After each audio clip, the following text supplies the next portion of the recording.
Gue tuh paling demen bikin konten tentang sunscreen karena udah pasti bakalan makin rame. Ya kagak heran sih karena memang sunscreen sepenting itu. Percuma deh kalau kalian mau pakai serum yang harganya jutaan, serum anti-aging, serum pencerah, tapi kalau kalian masih ogah-ogahan pakai sunscreen setiap harinya, itu semua bakalan useless. Tapi inget loh ya, jangan sembarangan pakai sunscreen. Kalian tau lah ya, sepanjang 2023 ini kan ada banyak banget tuh kasus-kasus skandal-skandal tentang fake sunscreen alias proteksinya itu abal-abal. Jadi untuk best sunscreen tahun ini gua berupaya makin maksimal lagi buat ngefilter berbagai pilihan terbaik buat kalian. Jadi gua bener-bener mikirin makin detail lagi tentang proteksinya, apakah beneran real atau itu fake proteksinya, sampai dengan aspek kenyamanannya. Karena sekali lagi sunscreen bakal kita pakai setiap harinya. Karena menurut gua mau sunscreennya sekuat apapun, kalau kita nggak enjoy pakainya setiap hari, itu bakalan cuma jadi beban doang. Setelah gua pilih-pilih, gua cek empties gua yang sepanjang tahun ini, gua menemukan ada 4 sunscreens yang layak banget buat kalian perhatiin di sepanjang video kali ini. Dan mungkin kalian udah bisa nebak nama-namanya siapa saja. Dan ada satu surprise. Kita spill sedikit di awal ya, jadi ada 4 nih. Yang pertama itu sunscreen yang best buat oily acne prone skin yang kulitnya berminyak dan rawan jerawatan. Terus ada yang buat skin barrier yang dipakai pada saat kulit kita itu lagi sensitized, lagi iritasi kemerahan, sampai ada sunscreen yang best banget buat brightening. Dan satu surprise yang gue maksud adalah ada satu sunscreen lokal yang dia ini tuh underrated, dan gue tuh sampai penasaran kok sunscreen ini kagak viral di mana-mana, kok nggak ada yang ngomongin ya, padahal sebagus itu. Berbeda dengan produk-produk yang lainnya kayak cleansers, toners, serums, moisturizers, kalau sunscreen itu gue nggak ada spesifik best sunscreen buat anti-aging, karena anti-aging itu merupakan fitur ataupun manfaat utama dari sebuah sunscreen, ya kan? Oke, langsung aja, nggak usah kebanyakan bacot ya. Kita mulai dari best sunscreen buat oily acne prone skin. Buat kalian yang permasalahan kulitnya itu senasib kayak gua, kulitnya berminyak dan rawan jerawatan, inilah jawarannya. Udah nggak ada obat. Yang punyanya La Roche-Posay yang UV Immune 400, tapi yang pitanya itu warna hijau guys, yang oil control fluid yang terbaru. Cuman kalau yang ini formulasinya ketambahan ada Elysium X50-nya, alias dia bisa bantu untuk menyerap sebum berlebih di kulit supaya minyaknya itu nggak ambiar. Jenisnya pun sama ya, yaitu chemical sunscreen, dan dia pakai berbagai chemical ataupun organic UV filters yang generasi terbaru. Jadi proteksinya itu jauh lebih menjanjikan, jauh lebih stabil, pokoknya kagak abal-abal. Ini pun sama dengan yang pita kuning, yang invisible fluid ya guys. Jadi ada satu chemical UV filter yang eksklusif cuma dipakai di La Roche-Posay, yaitu Maxorel 400, yang dia best banget buat perlindungan terhadap ultra long UVA dan satu-satunya di dunia. Ini gue sering bilang sebagai sunscreen yang resist everything. Dia tuh tahan air, tahan keringat, tahan pasir juga, beneran se-strong itu, dan literally satu sunscreen buat berbagai aktivitas termasuk yang ekstrim. Untuk wanginya pun gue demen banget sih, dia termasuk yang calming gitu dan cocok buat kalian pakai di satu rangkaian La Roche-Posay yang Eva Claire series-nya mereka juga. Jadi udah komplit dari mulai sabun cuci muka, toner, serum, moisturizer, sampai ini.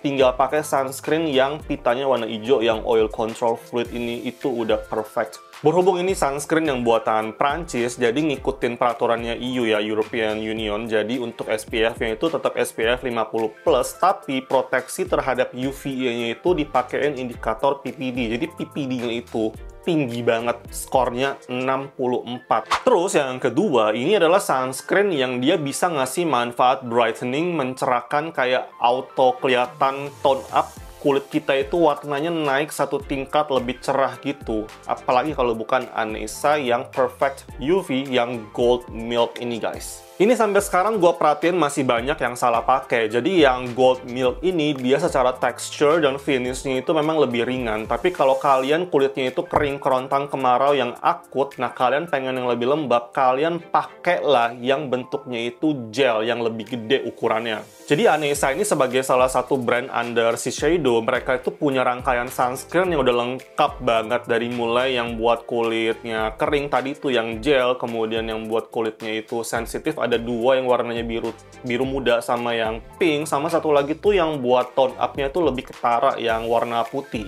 Jadi gue tuh sebenarnya tahun ini termasuk yang beruntung lah ya, udah pernah nyobain semua sunscreen-nya Anessa, dan gue bisa sharing kalau semuanya itu wanginya sama-sama enak. Jadi dia wangi kayak floral yang mewah gitu, pokoknya nyaman banget buat di-apply, re-apply setiap harinya. Typical sunscreen buatan Jepang. Udah gitu, yang namanya sunscreen buatan Jepang, kalau ngomongin kecanggihan teknologi yang mereka pakai setiap tahunnya itu pasti di-upgrade, termasuk yang dia tuh warna biru ya atasnya ini, dan mataharinya itu sekarang logonya juga warna biru. Ini sekarang proteksinya itu diklaim bakalan makin kuat kalau misalkan kulit kita itu kena panas ataupun kena air. Berikutnya, yang ketiga, ini gua mau reminder sekali lagi bahwa nggak peduli apapun kondisi kulit kalian, apapun permasalahan kulit kalian, yang namanya sun protection itu kalian tetap butuh setiap harinya. Termasuk nih buat kalian yang kulitnya itu memang sensitif, yang bawaan lahir, ataupun yang kulitnya itu lagi tidak sedang baik-baik saja, skin barrier-nya lagi sensitized gitu, kalian tetap wajib banget pay attention to your sun protections. Salah satu bentuk sun protections itu kan dengan menggunakan sunscreen yang baik dan benar setiap harinya kan. Nah, tinggal kalian cari aja tuh yang formulasinya itu memang khusus dibikin buat orang-orang yang kulitnya itu gampang merah-merah, iritasi, kering, ngeletek, sampai bener-bener jadi kencang gitu kan. Nah, pokoknya itu yang permasalahan tentang skin barrier. Dan ini nih,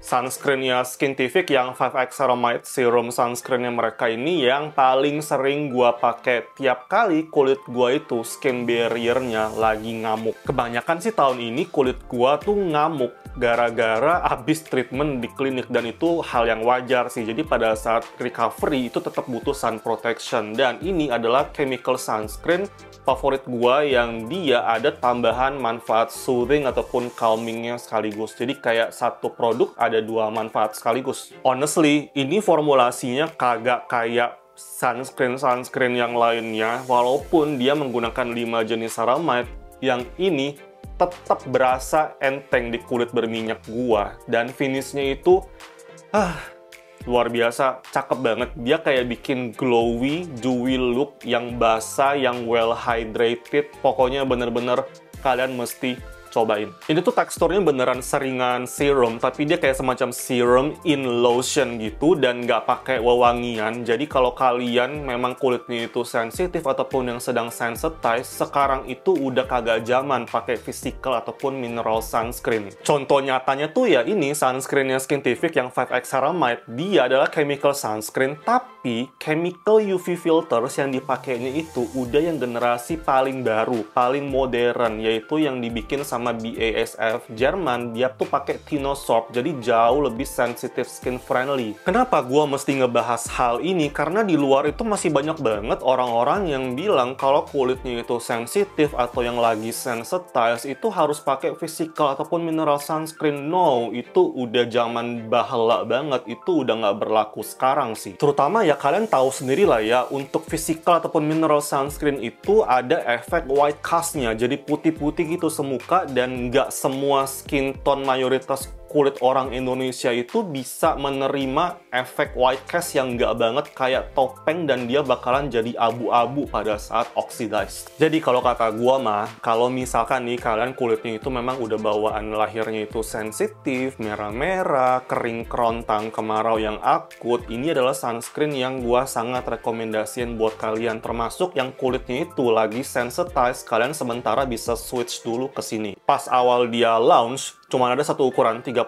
mili doang, jadi sekarang udah saking laris manisnya lah ya. Jadi sekarang di-upgrade nih, di-upsize jadi 80 mili. Dan menurut gua dari sisi harganya masih termasuk reasonable buat sunscreen sebagus ini. Ada tambahan manfaat untuk soothing skin barrier dari ceramide-nya, ada hyaluronic acid-nya juga buat bantu melembabkan kulit, dan dia nggak pakai white cast, ringan, nggak bikin sumuk, nggak perih di mata, dan senyaman itu di iklim setropis Indonesia. Kurang apa lagi coba? Dan packagingnya Skintific itu selalu estetik ya, termasuk yang ini loh. Dia tuh desainnya slim walaupun isinya tuh 80 mili, jadi masih bisa masuk ke saku kantong celana gitu supaya nggak lupa buat reapply setiap 2 jam sekali ataupun pas udah keringetan. By the way, buat yang lupa atau yang belum tahu nih ya, jadi sunscreen ini tuh udah pernah kita bikinin complete reviewnya. Nah, untuk linknya itu nanti gua akan cantumin di kolom description box di bawah ini. Kalian bisa langsung aja nonton untuk review yang lebih detail, lebih mendalam, lebih teknisnya di situ. The last, but of course not the least, ini adalah sunscreen lokal yang gue udah spill di awal video, dan gue terheran-heran sunscreen lokal se-effort ini, sebagus ini, tapi kok nggak ada yang mensupport, kayak underrated gitu loh. Dengerin baik-baik, ini adalah sunscreennya FSS, yang Velvet Sunscreen. Dia merupakan jenis chemical sunscreen dan pakai berbagai chemical UV filters yang generasi terbaru. Ini brand lokal beneran kagak main-main cuy. Dari dulu gue udah sering bilang, kalau kalian mau menilai seberapa seriusnya sebuah brand, mau itu lokal, mau itu internasional, lihatlah produk sunscreennya mereka, termasuk yang FSS ini. Mereka itu sampai-sampai ya, seniat ini mereka beneran tes SPF dan PA-nya secara in vivo. Jadi tuh ini sunscreen memang resepnya, adonannya itu diformulasikan di Korea, tapi diproduksinya itu tetap di Indonesia, di dalam negeri. Nih ya, gua pun yakin kalian udah banyak banget yang kenal sama brand lokal yang satu ini, dan pertama kali gua notice dia pun pada saat pakai produk retinolnya mereka tuh, yang retinol serum ataupun moisturizer-nya, dan beneran sebagus itu. Sampai sekarang gua pun melihat brand ini bener-bener konsisten dan nggak berhenti-hentinya buat berinovasi gitu, dan ini tuh gimmicknya hampir nggak ada ya gue perhatiin ini brand. So, kalau kalian beneran mau nyari produk lokal sunscreen yang finishnya itu velvet, ada manfaat oil controlnya juga sekaligus, ini gue sangat rekomendasiin. Dia beneran senyaman itu dengan proteksi yang beneran real. Gue mencoba mendeskripsikan untuk finishnya ya. Jadi maksudnya itu velvet adalah tekstur kulit lu bakalan kelihatan halus, lembut, mulus. Rasanya kayak pakai primer, jadi kayak pori-pori kelihatan tersamarkan juga gitu, tapi dia nggak bikin komedoan dan nggak bikin menyumbat pori-pori lah pokoknya. Menurut gua sangat amat layak buat kalian support kalau kalian dari kemarin ributin untuk mendukung produk asli Indonesia, ya ini salah satunya. Sebelum kita closing, gua mau remind sekali lagi bahwa 3 dari 4 sunscreen ini, which is La Roche-Posay, Anessa, sama FSS, ini typical sunscreen yang teksturnya itu fluid, jadi dia runny gitu, kayak menjurus kayak air lah, teksturnya watery gitu. Makanya pada saat sebelum kalian pakai, itu mesti di shake well dulu ya, jangan lupa, supaya proteksinya itu lebih merata. And that's a wrap untuk yang best sunscreens 2023 ini. Jadi misalkan kalian ada pilihan lain yang benar-benar worth to mention, langsung aja kalian spill sunscreen favorit kalian tahun ini di kolom komentar di bawah ini seperti biasa. Oke guys, kayaknya gitu aja untuk rekapan best sunscreens 2023 kali ini. Jika kalian suka, jangan lupa untuk klik like and subscribe, and also don't forget to use your UV protections every single day. So thank you so much for watching, see you next time.